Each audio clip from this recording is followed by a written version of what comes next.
The Silent War, a speech on reclaiming your sovereign self. My friends, we are gathered here today not to mourn a loss, but to awaken to a theft so silent, so insidious, that many of us have not even noticed the emptiness in our pockets. We have not felt the chill of its absence because we have been told, relentlessly, that we have nothing to hide. We have been sold a lie that convenience is king, and connection requires the surrender of our inner world. I am here to tell you that privacy is not dead. It is not a relic of a bygone era. It is not a luxury for the paranoid or the secretive.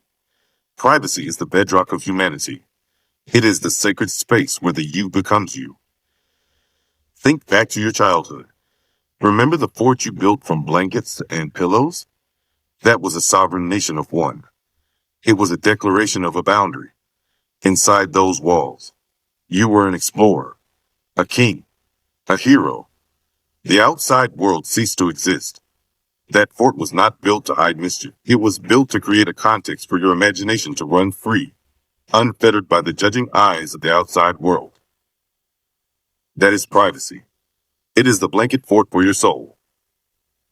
Without privacy, there can be no true individuality.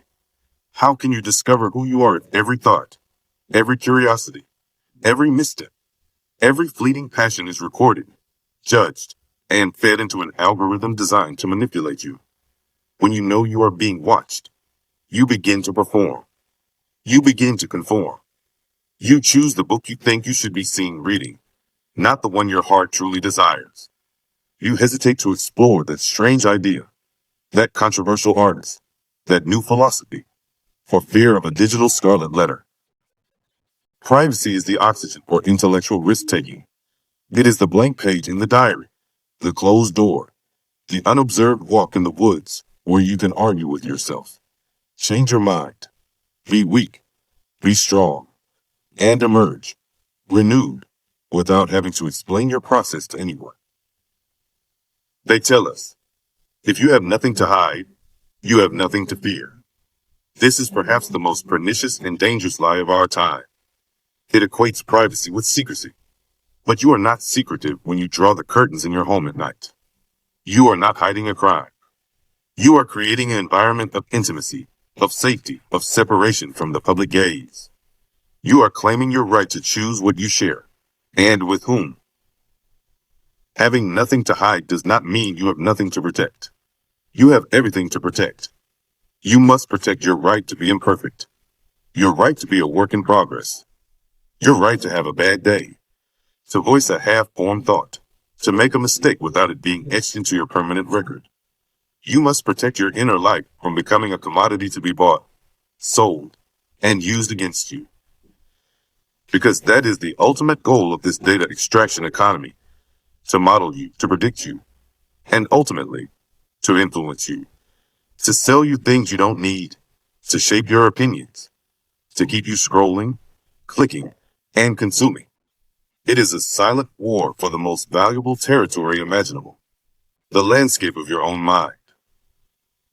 So what do? Do we surrender to the inevitability of it all? Do we throw up our hands and accept a life of total transparency, where our every click is a public performance? No, we fight back, not with fists and fury, but with conscious, deliberate action. We begin by reclaiming our digital sovereignty.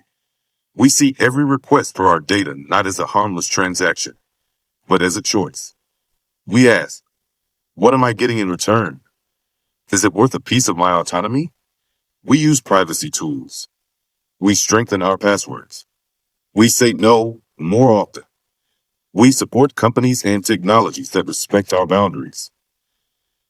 But more importantly, we reclaim the idea of privacy in our hearts and minds. We must once again value the unshared moment, the thought that is thought but not tweeted, the experience that is lived purely for its own sake, not for the Instagram story it will become.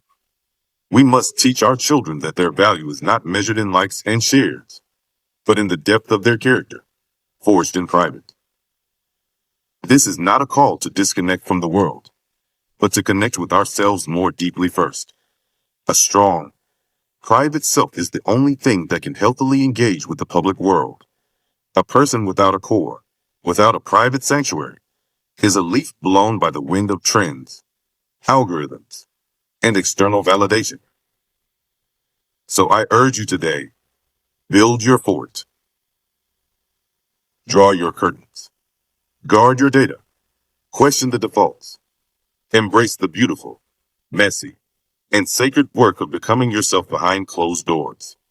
Protect your inner world with the ferocity of a lion protecting its cubs. For within that world lies your creativity, your freedom, your dissent, your love, and your ultimate humanity. The war is silent, but your defense does not have to be. Make your choices conscious.